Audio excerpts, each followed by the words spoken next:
Pensa só, como é que se pega uma obra-prima de 400 anos e faz ela conversar com o público de hoje? Parece uma tarefa gigantesca, né? Mas às vezes, o segredo não está em grandes mudanças não. Está numa única escolha, numa única linha. A gente vai descobrir agora como uma tradução ousada deu uma alma nova para uma das peças mais complexas de Shakespeare. Olha só o que a própria tradutora, a Helena Barbas, disse. Ela resumiu a pressão de um jeito perfeito. Porque vamos combinar, traduzir Shakespeare não é qualquer coisa. É tipo entrar num diálogo com séculos e séculos de interpretações, encarando um verdadeiro gigante da literatura. A responsabilidade é enorme.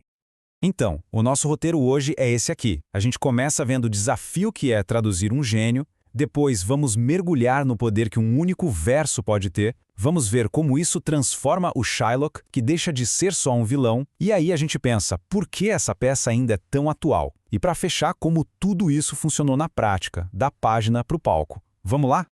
Ok, vamos começar pelo começo. Para a gente entender a genialidade da solução, primeiro temos que entender o tamanho do problema, do desafio. Qual era a missão aqui?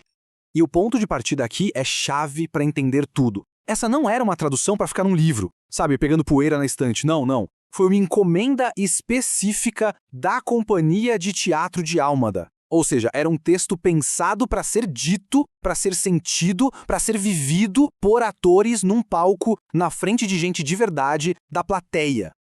E os obstáculos? Nossa, eram gigantescos. A própria Helena Barbas lista vários deles.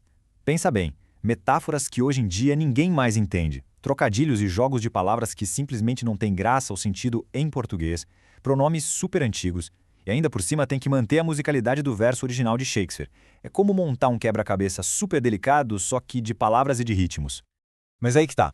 No meio de todas essas dificuldades, a tradutora encontrou uma coisinha quase invisível, uma pequena chave que tinha o poder de mudar o jogo todo. E a pergunta que fica é essa, e ela é bem provocadora. Será que uma única linha de texto, uma pequena diferença entre uma edição e outra, pode mesmo redefinir um personagem que existe há 400 anos? Um personagem que todo mundo acha que já conhece de cor e salteado? Então, o dilema todo está aqui. A cena é a seguinte. A filha do Shylock, a Jessica, foge de casa e, no meio da fuga, ela troca um anel do pai por um macaco. Sim, um macaco. A grande questão é como o Shylock reage a isso, porque existem duas versões. Numa, a reação é de um homem que perdeu uma memória preciosa, algo insubstituível. Na outra, é a reação de um agiota que só está preocupado com o valor financeiro da joia. Duas visões completamente diferentes. E foi aqui que a Helena Barbas fez a sua escolha. Uma escolha, assim, muito clara e que mudou tudo. Ela escolheu a versão que humaniza o Shylock. A versão que mostra que por trás daquela fúria toda do agiota existe uma ferida emocional, uma dor real. E essa é a fala, é a linha que vira a chave de tudo. O lamento dele não é sobre o dinheiro, sobre o valor da turquesa. É sobre de onde ela veio. Era um presente da Lia, a esposa dele que já tinha morrido. Era um símbolo do amor deles. De repente, a dor do Shylock ganha uma outra dimensão, né? Uma dimensão trágica, profundamente humana. Certo. Agora, vamos ver o efeito dominó que essa decisão causa. Como é que essa pequena escolha muda a nossa visão sobre o personagem mais polêmico da peça? A partir dessa escolha, o Shylock deixa de ser só aquela caricatura do vilão ganancioso. Ele passa a ser um homem ferido, um viúvo que acabou de ver a última lembrança física da esposa dele ser trocada, banalizada, trocada por um macaco. A busca dele por vingança, que antes parecia só maldade, agora ganha uma outra camada. Uma motivação que vem da dor, da perda, da humilhação. E essa escolha da tradução dá uma força absurda para o monólogo mais famoso dele. A perda do anel da Leia não é mais só um detalhe, vira mais uma humilhação, mais uma prova de que o sofrimento dele é real. Isso reforça todo o argumento dele de que, no fundo, a humanidade dele é exatamente igual à de quem o oprime. E tudo isso faz a gente pensar como é que uma peça tão antiga assim ainda mexe tanto com a gente de um jeito tão direto. Dá uma olhada nessa linha do tempo. A distância é de cair o queixo, né?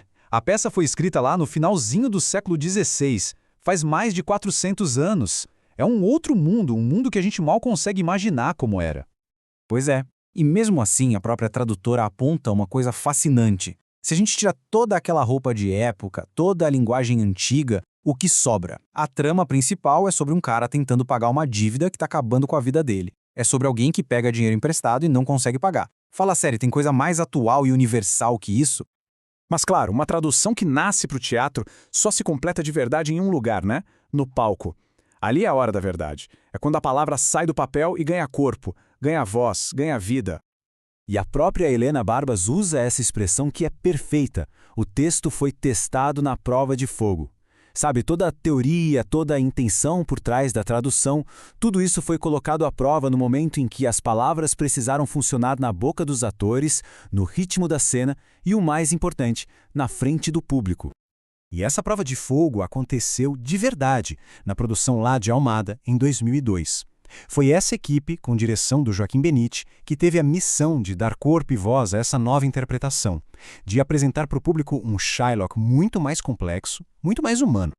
No fim das contas, a história dessa tradução deixa a gente com uma reflexão, né? A escolha de uma única palavra, de um único verso, pode jogar luz em cantos que a gente nem sabia que existiam numa história que parecia já estar toda contada, imutável. E isso faz a gente se perguntar: quantas outras verdades será que estão lá, escondidas, só esperando para serem encontradas nas histórias que a gente acha que conhece tão bem?